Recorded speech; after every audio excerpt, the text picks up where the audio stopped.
Hi friends, ఈ రోజు మీకు ఎక్స్ప్లెయిన్ చేయబోయే movie hunt for wilder people.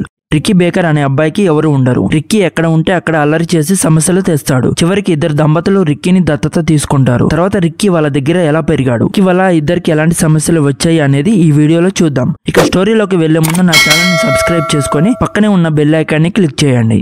Movie start అవ్వగానే రిక్కీని పోలీసులు ఒక విలేజ్ కి తీసుకొని వస్తారు. రిక్కీ ఒక అనాథ, అతనికి అమ్మ నాన్న ఎవరు ఉండరు. బెల్లా అండ్ హెక్టర్ అనే దంపతులు ఉంటారు. పోలీసులు ఇంకా చైల్డ్ ఆర్గనైజేషన్ వాళ్ళు వాళ్ళకి దత్తత ఇవ్వడానికి రిక్కీని తీసుకొని వస్తారు. రిక్కీ గురించి చెప్పాలంటే అతను దొంగతనాలు చేస్తాడు. ఎక్కడ పడితే అక్కడ ఎవరితో పడితే వాళ్ళతో గొడవ పడుతూ ఉంటాడు అని ఆర్గనైజేషన్ వాళ్ళు బెల్లాతో చెప్తూ ఉంటుంది. ఇక్కడ మీతో పాటు ఈ విలేజ్ లో ఉంటే అతనిలో ఏమైనా మార్పు రావచ్చు అని అంటది. మేము అతన్ని బాగానే చూసుకుంటామని బెల్లా చెప్తుంది. రిక్కీ అక్కడ మొత్తం తిరిగేసి వచ్చి కారులో ఎక్కి కూర్చుంటాడు. నువ్వు ఉండాల్సింది ఇక్కడే, వీళ్ళతోనే. నిన్ను ఎవరు బయట దత్తత తీసుకోవడం లేదు, వీళ్ళే తీసుకున్నారు. కారులో నుండి బయటకు దిగమని ఆఫీసర్ చెప్తుంది. దానితో రిక్కీ కారులో నుండి బయటకు దిగుతాడు. ఫార్మాలిటీస్ అని పూర్తయ్యాయి, ఇక నుండి అతను మీ అబ్బాయి అని చెప్తూ ఉండగా దూరం నుండి ఒకతను పందిని చంపి గన్నుతో నడుచుకుంటూ వస్తూ ఉంటాడు. అతని పేరు హెక్టారు. అతను ఎవరు నడుచుకుంటూ వస్తున్నారని బెల్లాని ఆఫీసర్ అడుగుతుంది. అతను నా భర్త అని బెల్లా చెప్తుంది. అతని చేతిలో గన్ను ఉంది, అది బాబుకి దూరంగా పెట్టండి. ఈ బాబు ఏమైనా ఇబ్బంది పెడితే మాకు కాల్ చేయండి అని రిక్కీకి బాయ్ చెప్పేసి అక్కడ నుండి వెళ్లిపోతారు.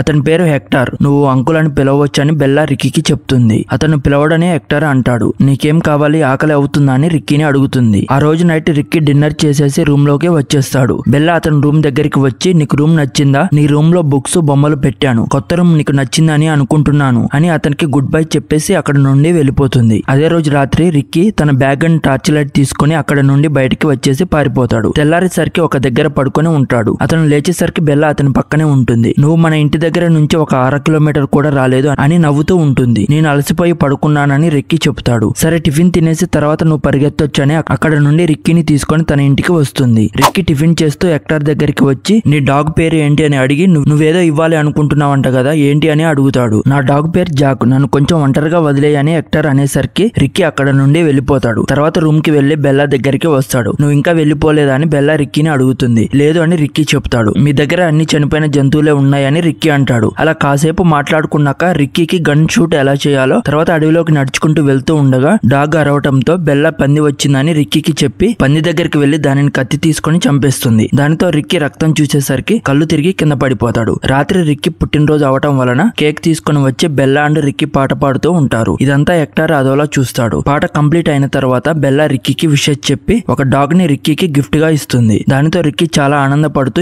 నా లైఫ్ లో ఇదే పెద్ద గిఫ్ట్ అని బెల్లాకి హెక్టార్ కి చెప్తాడు. తర్వాత తన రూమ్ కి వెళ్లి పడుకుంటాడు. తర్వాత రోజు రిక్కీ ఆ డాగ్ తో చాలా సంతోషంగా ఆడుకుంటూ ఉంటాడు. అలా చాలాసేపు ఆడుకున్న తర్వాత తిరిగి ఇంటికి వస్తూ ఉండగా హెక్టార్ ఏడుస్తూ ఉంటాడు, ఎందుకంటే బెల్లా చనిపోతుంది. దానితో బెల్లాకి అంత్యక్రియలు చేసి తిరిగి కారులో ఇంటికి వచ్చేస్తారు. తర్వాత కొన్ని రోజులకి హెక్టార్ కి ఒక లెటర్ వస్తుంది. ఆ లెటర్ చైల్డ్ వెల్ఫేర్ సంస్థ నుండి వస్తుంది. ఆ లెటర్ ని రిక్కీకి ఇచ్చి చదవమని చెప్తాడు. ఆ లెటర్ లో, మీ భార్య బెల్లా చనిపోయినందుకు మేము చాలా బాధపడుతున్నాము. అలాగే రిక్కీని మేము వచ్చే వారం తీసుకుని వేరే ఇల్లు దొరికేదాకా చూసుకుంటాము. మీరు రిక్కీని వచ్చే వారము మాకు తిరిగి ఇవ్వాలి అని లెటర్ లో రాసి ఉంటుంది. దాంతో రిక్కీ, నేను ఎందుకు వెళ్తాను, వెళ్ళను, ఇక్కడే ఉంటాను మీతో పాటు అని హెక్టార్ తో అంటాడు. నా భార్య లేకుండా నేను నిన్ను ఎలా చూసుకోలేస్తాను అని హెక్టార్ రిక్కీతో అంటాడు. నువ్వు ఇంకో పెళ్లి చేసుకో, లేకపోతే నేను అన్ని పనులు చేస్తూ నీతోనే ఉంటాను అని రిక్కీ హెక్టార్ తో అంటాడు. కానీ చైల్డ్ వెల్ఫేర్ సంస్థ వాళ్ళు ఒక్కోరు నిన్ను తీసుకుని వెళ్తారని హెక్టార్ అంటాడు. కానీ బెల్లా ఆంటీ చెప్పింది నన్ను బాగా చూసుకోమని అని రిక్కీ అంటాడు. ఇవన్నీ నీ వస్తువులు, చైల్డ్ వెల్ఫేర్ వాళ్ళు వచ్చే వారం వచ్చి నిన్ను తీసుకుని వెళ్తారు, వాళ్ళతో పాటు వెళ్ళు అని హెక్టార్ అంటాడు. నేను వెళ్లాల్సిందేనా అని రిక్కీ హెక్టార్ తో అనగా, అవును వెళ్లాల్సిందే అని హెక్టార్ గట్టిగా చెప్తాడు. దానితో ఆ రోజు రాత్రి రిక్కీ బ్యాగ్స్ అన్ని సర్దుకొని ఒక లెటర్ రాసేసి తన లాంటి ఒక బొమ్మను తయారు చేసి దాని మీద పెట్రోల్ పోసి నిప్పు అంటిస్తాడు. తర్వాత అక్కడ నుండి వెళ్ళిపోతాడు. అడవిలోకి వెళ్ళాక తను తెచ్చుకున్న ఫుడ్ అంతా తినేసి అటు ఇటు తిరుగుతూ ఉంటాడు.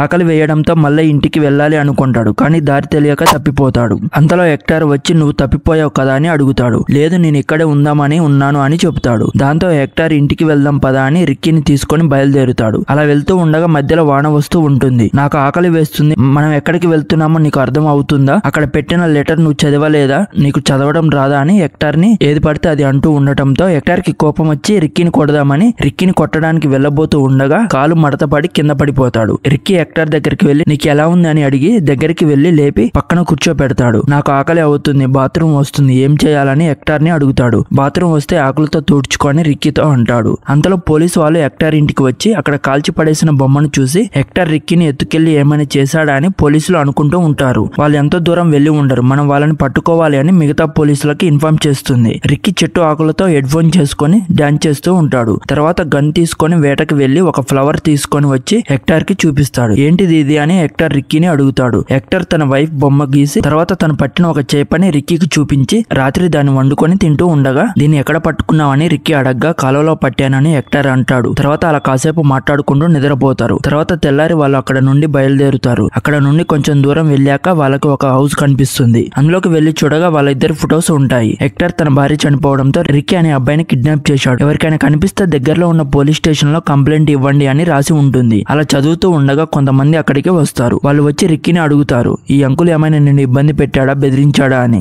రిక్కీ ఇల్లు వదిలి అడవికి వెళ్లి తప్పిపోయాడు. నేను అతన్ని తీసుకొని తిరిగి వస్తుంటే నా కాలుకి దెబ్బ తగిలింది అని చెప్తూ ఉంటాడు. తర్వాత అందులో ఒకడు హెక్టర్ ని తిడుతూ ఉంటే కోపం వచ్చి హెక్టర్ అతన్ని కొట్టడానికి వెళ్తాడు. ముగ్గురు కలిసి హెక్టర్ ని కొడుతూ ఉంటే రిక్కీ గన్ పేల్చి మా అంకుల్ ని వదిలివేయండి అని గన్ చూపించి బెదిరిస్తాడు. తర్వాత హెక్టర్ అక్కడ ఉన్న గన్స్ అన్ని తీసుకొని రిక్కీతో బయటికి వచ్చి వెళ్లిపోతారు. పోలీసులు నా కోసం వెతుకుతున్నారు, నేను గ్యాంగ్స్టర్ అనుకుని వెతుకుతున్నారు అని రిక్కీతో అంటూ ఉండగా నువ్వు వాళ్ళతో చెప్పు, నన్ను చూసుకుంటా అని అంటాడు రిక్కీ. ఇప్పుడు నేను ఏం చెప్పినా నమ్మరు, నన్ను క్రిమినల్ అనుకుంటున్నారు అని హెక్టర్ అంటాడు. నేను వాళ్ళతో వెళ్ళను, నీతోనే ఉంటానని రిక్కీ అంటాడు. నువ్వు నాతో ఉండటం కుదరదు, వాళ్ళు చూసుకుంటారు, లేకపోతే వాళ్ళు నీ కోసం ఇంకో ఇల్లు వెతుకుతారు అని చెబుతాడు. వాళ్ళు సరిగ్గా చూసుకోరు, ఎక్కడ పడితే అక్కడే ఉంచుతారు, నేను వెళ్ళను వాళ్ళతో అని రిక్కీ అంటాడు. దాంతో హెక్టర్ మనం పెద్ద అడవిలో ఉన్నాం, ఇక్కడ ఇల్లు అలాంటివి ఏమీ ఉండవు, నువ్వు ఉండలేస్తావా అని రిక్కీని అడుగుతాడు. అలాగే నువ్వు నన్ను అంకుల్ అని పిలవకనే అంటాడు. సరే ఇప్పుడు ఏం చేద్దామని అంటాడు రిక్కీ. మనం ఇక్కడ నుండి పరిగెడదామని ఇద్దరు కొంచెం దూరం వెళ్లి అలసిపోయి వద్దు చిన్నగా నడుచుకుంటూ వెళ్దామని నడుస్తూ వెళ్తారు. అలా నడుచుకుంటూ కొండలెక్కుతూ దిగుతూ పోలీసు వాళ్ళకి కనపడకుండా తిరుగుతూ ఉంటారు. పోలీసులు వాళ్ళ కోసం అడవిలోకి వచ్చి వెతుకుతూ ఉంటారు. రిక్కీ వాళ్ళ షూస్, బ్యాగ్స్, కావాల్సిన ఫుడ్ ఎక్కడ దొరికితే అక్కడ తీసుకుంటూ అడవిలో ఉన్న జంతువులను వేటాడి తింటూ గోలో పడుకుంటారు. తెల్లారి లేచాక ఒక కాలువ దగ్గర కూర్చొని బెల్లా గురించి మాట్లాడుకుంటూ తనకి నీలాగా ఎవరూ లేరు, అనాథ,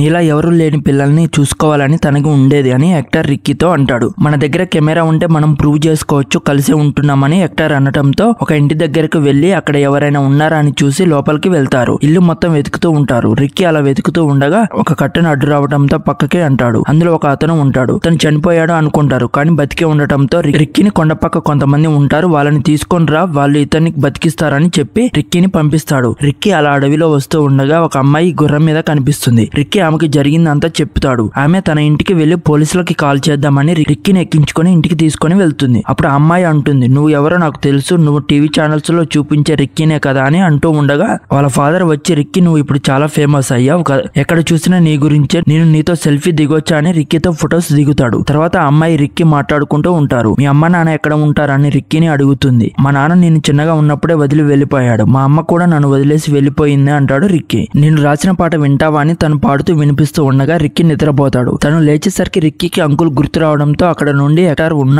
ఇంటికి వస్తాడు. రిక్కీ వచ్చేలేపు అక్కడ పోలీసులు ఉంటారు. అక్కడ హెక్టర్ ఉన్నాడు. పోలీసులు రిక్కీ అండ్ హెక్టర్ కోసం చూస్తూ ఉంటారు. రిక్కీ అక్కడ నుండి హెక్టర్ ని వెతకడానికి వెళ్తాడు. పోలీసులు అనౌన్స్ చేస్తారు, రిక్కీ అండ్ హెక్టర్ ని పట్టుకున్న వాళ్ళకి $10,000 ఇస్తామని. రిక్కీ వాళ్ళకి కనపడకుండా దాక్కుంటూ హెక్టర్ కోసం వెతుకుతూ ఉంటాడు. అలా వెతుకుతూ ఉండగా రిక్కీ ఆఫీసర్ కి కనిపిస్తాడు. రిక్కీని వాళ్ళతో పాటు వచ్చేయమని, ఇంకా తన కోసం కొత్త ఇల్లు చూస్తా, తినడానికి అన్ని ఇస్తాను, అతను ఎక్కడ ఉన్నాడో చెప్పు అని అంటుంది. నాకు నీతో పాటు రావడం ఇష్టం లేదు అని అక్కడ నుండి పారిపోతూ ఉంటాడు రిక్కీ. అలా వాళ్ళ దగ్గర నుండి పారిపోతూ ఉండగా హెక్టర్ కి కనిపిస్తాడు. ఇద్దరు కలిసి వెళ్తూ ఉండగా ఇంతకు ముందు కలిసిన ముగ్గురు మళ్ళీ కనిపిస్తారు. వాళ్ళ దగ్గర ఉన్న గన్స్ అండ్ ఫుడ్ తీసుకొని అక్కడ నుండి వెళ్తూ ఉంటారు. మాట్లాడుకుంటూ నడుచుకుంటూ వెళ్తూ ఉండగా అడవి పందిని చూసి డాగ్స్ దాని మీదకి వెళ్తాయి. కానీ ఆ పంది డాగ్స్ ని పొడుస్తూ ఉండగా హెక్టర్ వెళ్లి కాపాడుదామని అనుకుంటాడు. కానీ హెక్టర్ ని కూడా పొడవడానికి వస్తూ ఉండటంతో రిక్కీ గన్ తో ఆ పందిని షూట్ చేసి చంపేస్తాడు. డాగ్ కి బాగా గాయం తగలడంతో ఏం చేయలేక గన్ తో షూట్ చేసి భూమిలో పెడతారు. అలా కొంచెం సేపు ఉండి అక్కడ నుండి బయలుదేరుతారు. కానీ పోలీసులు వాళ్ళ కోసం వెతుకుతూనే అడవిలో ఉంటారు. అలా నడుస్తూ వెళ్తూ ఉండగా పోలీసులు వాళ్ళని చూసి వాళ్ళ వెంట పడతారు. పోలీసు వాళ్ళకి కనపడకుండా ఒక దగ్గర దాక్కొని అక్కడ నుండి వేరే ప్లేస్ కి వెళ్తారు. అక్కడ కొంచెం దూరం వెళ్ళాక ఒకతను కలుస్తాడు. అతను తన ఇంటికి తీసుకొని వెళ్తాడు. అక్కడ తినేసి మాట్లాడుకుంటూ పడుకుంటారు. మార్నింగ్ లేచేసరికి రిక్కీ డ్రాయింగ్ ఇస్తూ ఉండగా పోలీసులు ఆ ఇంటి చుట్టూ వచ్చేస్తారు. అది గమనించిన రిక్కీ హెక్టర్ కి వెళ్లి చెప్తాడు. అతని దగ్గర కారు ఉండటంతో ఆ కారులో అక్కడ నుండి తప్పించుకొని కారులో వెళ్తూ ఉంటారు. అలా వెళ్తూ ఉండగా పోలీసు వాళ్ళు కూడా చాలా మంది ఆ కార్ ని పట్టుకోవడానికి వాళ్ళ వెనకాల వెళ్తూ ఉంటారు.